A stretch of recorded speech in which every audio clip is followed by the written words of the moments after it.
Crest info media एवं Rajasthan urban cooperative banks federation द्वारा आयोजित इवेंट में उपस्थित हमारे national federation of urban cooperative bank and credit societies के अध्यक्ष माननीय श्री लक्ष्मीदास जी,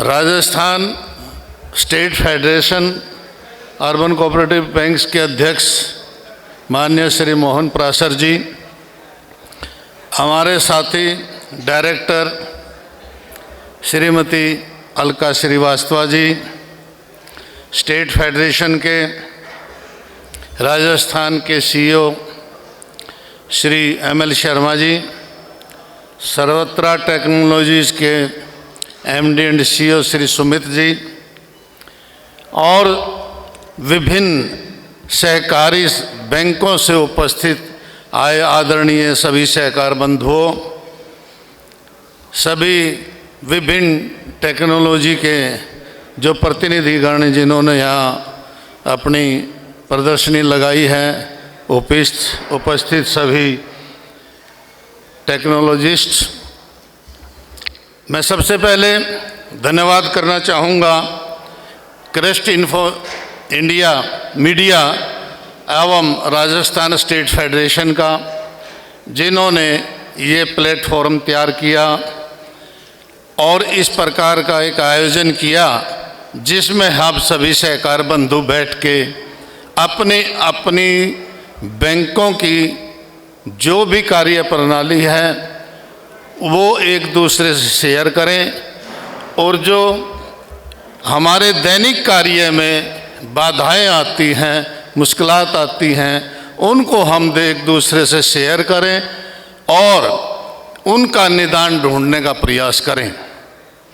स्टेट फेडरेशन ने कल भी दोपहर बाद एक अम्ब्रेला ऑर्गेनाइजेशन की बैठक की थी, अधिकतर लोगों ने वो आप लोगों ने अटेंड की होगी।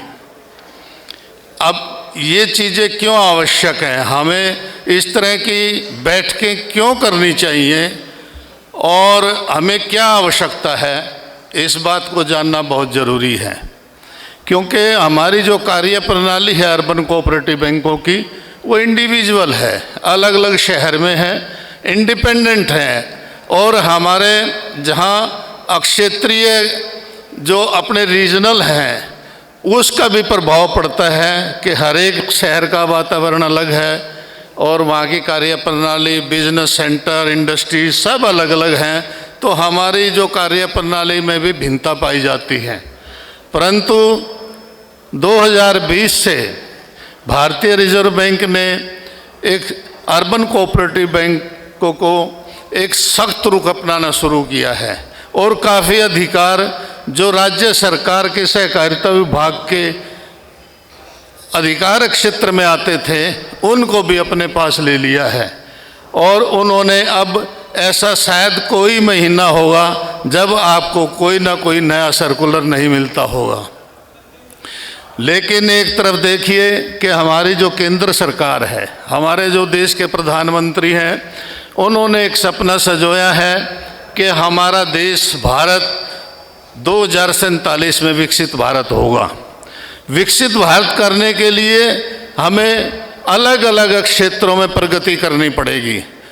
उनका विचार है कि सहकारिता क्षेत्र को भी इसमें पीछे नहीं रहना चाहिए, इसमें अपना योगदान देना चाहिए।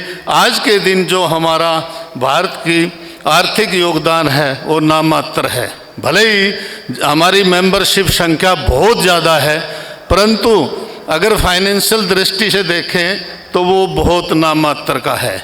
इसको मद्देनज़र रखते हुए उन्होंने केंद्र सरकार में एक अलग मंत्रालय जो एग्रीकल्चर मिनिस्ट्री का एक छोटा सा पार्ट होता था, सहकारिता मंत्रालय का निर्माण किया और उसके मंत्री भी जो प्रभावशाली हमारे गृह मंत्री हैं अमित शाह जी, उनको इसका जिम्मा सौंपा गया। अब उन्होंने इसको सुधार करने के लिए व्यापक स्तर पर कदम उठाए हैं। उन्होंने भारतीय रिजर्व बैंक से भी तालमेल बढ़ाकर हमारी काफ़ी चीज़ों का हल भी करवाया है। पहले हमारी ब्रांच खोलने पर बैन था, 2004 से कोई भी अर्बन बैंक नहीं, लाइसेंस नहीं मिलता था और ब्रांचों पर भी अंकुश लगा हुआ था, उसको अपलिफ्ट कराया है और भी इस तरह के कई काम कराए हैं। और हमें जो financial sound well managed bank हैं वो उनको 10% शाखाएं खोलने का भारतीय रिजर्व बैंक को ज़रूरत नहीं पूछने की। आप 10% अपनी एग्जिस्टिंग बैंक की शाखाओं का आप शाखा खोल सकते हैं, खोलकर आप रिजर्व बैंक को बाद में अप्लाई कर सकते हैं। इस तरह की सुविधा भी उनके प्रयासों से संभव हो पाई है। तो वो चाहते हैं कि अर्बन कोऑपरेटिव मूवमेंट को आगे कैसे बढ़ाया जाए और इनकी समस्याओं का निराकरण कैसे किया जाए। उन्होंने अब देखिए हमारा बिल्कुल डिफरेंट है, जो हमारा एग्रीकल्चर सेक्टर है, पैक्स हैं, डिस्ट्रिक्ट सेंट्रल कोऑपरेटिव बैंक हैं, स्टेट कोऑपरेटिव बैंक हैं, उनकी कार्य प्रणाली बिल्कुल अलग है और उनको सारी राज्य सरकारें सपोर्ट करती हैं। अर्बन कोऑपरेटिव बैंक एक ऐसी मूवमेंट है, ना कोई केंद्र सरकार और ना कोई राज्य सरकार और ना कोई भारतीय रिजर्व बैंक कहीं भी सपोर्ट करता है। मीन में सब निकालते हैं, काटा छाटी सब करते हैं, गलतियां सब ढूंढते हैं, परंतु सपोर्ट के लिए कोई नहीं आता। इसके लिए हमारी स्टेट फेडरेशंस हैं, हमारी नेशनल फेडरेशंस हैं, हमारे बहुत से अर्बन कोऑपरेटिव बैंक हैं जो नेशनल फेडरेशन के मेंबर भी नहीं हैं। अगर मेंबर हैं भी तो एक जो वार्षिक एनुअल सब्सक्रिप्शन होता है वो नहीं देते, वो डिफॉल्टर हो जाते हैं। परंतु हमें एकजुट होना पड़ेगा और अपनी समस्याओं को उठाने के लिए इंडिविजुअल आपको ना तो रिजर्व बैंक टाइम देगा, ना केंद्र सरकार राज्य सरकार उस तरह से आपको समय दे सकती है। बेहतर यही होगा कि हम अपनी स्टेट फेडरेशन को मजबूत करें, नेशनल फेडरेशन को मजबूत करें, ताकि वो उस स्तर पर आपकी समस्याओं को उठाएं और उनका निदान ढूंढें। पिछले 5 सालों में, लगभग 4 सालों में कई बैंकों के लाइसेंस, मुझे नंबर तो याद नहीं है, लगभग 40 से ऊपर होंगे लाइसेंस कैंसिल हुए हैं। 500 के करीब बैंकों को पेनल्टी लगी है। पेनल्टी लगने का हमें 2 ही सज़ा मिलती है, एक तो फाइनेंशियल और एक financially sound well managed bank की कैटेगरी से बाहर निकल जाता है। उसमें जो हमें सुविधा होती हैं वो सारी बंद हो जाती हैं 2 साल के लिए। ये छोटी बात नहीं है। पेनल्टी तो चलो एक वित्तीय है, बैंक ने 1,50,000 रुपये दे दिए, लेकिन जो 2 साल तक हमने उसका भुगतना पड़ती है सज़ा, वो बहुत गलत है। और ये ज़रूरी नहीं कि अगले 2 साल में हमारे से कोई रेगुलरिटी नहीं होगी, अगर दोबारा होगी तो फिर पेनल्टी लग जाएगी, फिर वो बढ़ जाएगा।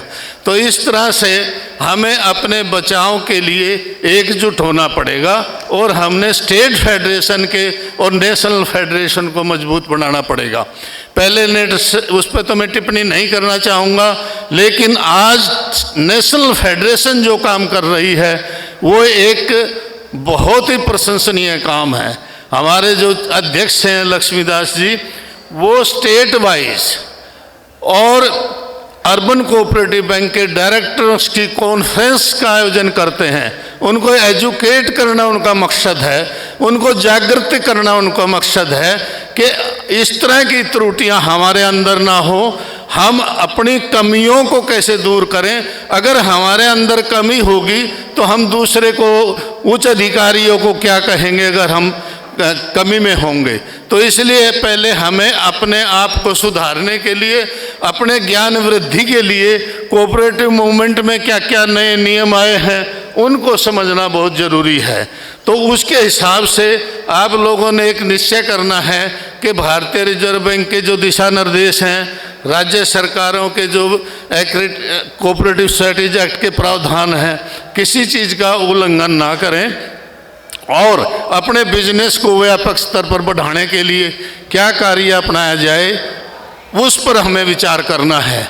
आजकल आपने देखा होगा कि हमारे जो रिजर्व बैंक ने लेटर इशू किया है, रिश्तेदार एक डायरेक्टर के रिश्तेदार 18 रिश्तेदारी ऐसी हैं उन लोन नहीं ले सकते, रिश्तेदारों को सर्विस नहीं दे सकते। और रिश्तेदारों खुद तो लेना दूर की बात है। अब बताइए डायरेक्टर होने का फ़ायदा क्या है? अगर आपको खुद अच्छा बिजनेस चल रहा है तो आपको दूसरे बैंक के दरवाजे पे जाना पड़ेगा, आपको बिजनेस दूसरे बैंक में देना पड़ेगा। तो ये चीज़ें हैं जो हमें अखरती हैं, परंतु इसका निदान तभी हो सकता है कि जब हम एकजुट होकर इस मुद्दे को राज्य सरकार, केंद्र सरकार और भारतीय रिजर्व बैंक के समक्ष उठाएं। और उसको उठाने का एक ही तरीका है कि हम अपनी फेडरेशन को सपोर्ट करें और नेशनल फेडरेशन को सपोर्ट करें। अब हमारी नेशनल फेडरेशन ने एक निर्णय लिया है कि जो urban cooperative bank annual subscription 10-10 साल तक नहीं दिया, उन्होंने ये कर दिया, हम एक एमनेस्टी स्कीम जारी की है कि 1000 रुपये पर ईयर के हिसाब से जो डिफ़ॉल्ट अमाउंट है वो दे दो और प्रेजेंट साल का पूरा दे दो, आपकी मेंबरशिप रेगुलर हो जाएगी। तो आप उसका भी लाभ उठा सकते हैं। 31 दिसंबर लास्ट डेट है। आज जो नेशनल अर्बन कोऑपरेटिव फेडरेशन जो हमारा काम कर रही है वो समय समय पर भारतीय रिजर्व बैंक के साथ मीटिंगें होती रहती हैं और लिखित में भी हम उनको अपनी समस्याएं भेजते रहते हैं जो आप लोगों से फीडबैक के रूप में मिली हैं। और हमारे जो केंद्रीय सहकारिता मंत्री हैं अमित शाह जी, वो चाहते हैं, उन्होंने क्या किया है, देश भर की जितनी पैक्स हैं उनका एक ही सॉफ्टवेयर होगा। ये उनकी कल्पना देखिए कि सारे ऑल इंडिया के अंदर एक सॉफ्टवेयर होगा। और उन्होंने जब हमारी मीटिंग हुई नेशनल फेडरेशन के डायरेक्टर्स की, उन्होंने ये कहा है, जोर दिया इस बात पे कि अर्बन कोऑपरेटिव बैंकों का भी एक ही सॉफ्टवेयर होना चाहिए और इसमें नेशनल फेडरेशन और अम्ब्रेला ऑर्गेनाइजेशन की जिम्मेवारी बनती है कि वो इसका हल निकाल लें और सभी अर्बन कोऑपरेटिव बैंकों को एक सॉफ्टवेयर से जोड़ें।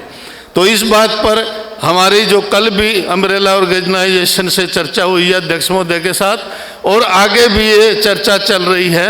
हम सोचते हैं कि एक सॉफ्टवेयर हो जाए तो ये सारी समस्या का निदान हो जाएगा, क्योंकि हमें बहुत कुछ सहन करना पड़ता है अलग अलग सॉफ्टवेयर से। सॉफ्टवेयर वाले वेंडर भी सुनते होंगे, क्लेम सब करते हैं हमारे पास सब कुछ है, सब सिस्टम जनरेटेड है, ऑटोमेटिक है, लेकिन जब धरातल पर प्रैक्टिकल रूप में देखते हैं किसी में कोई कमी निकलती है, किसी में कोई कमी निकलती है, तो हम उसको सुचारू रूप से चलाने में समर्थ रहते हैं और हमें वो भुगतना पड़ता है।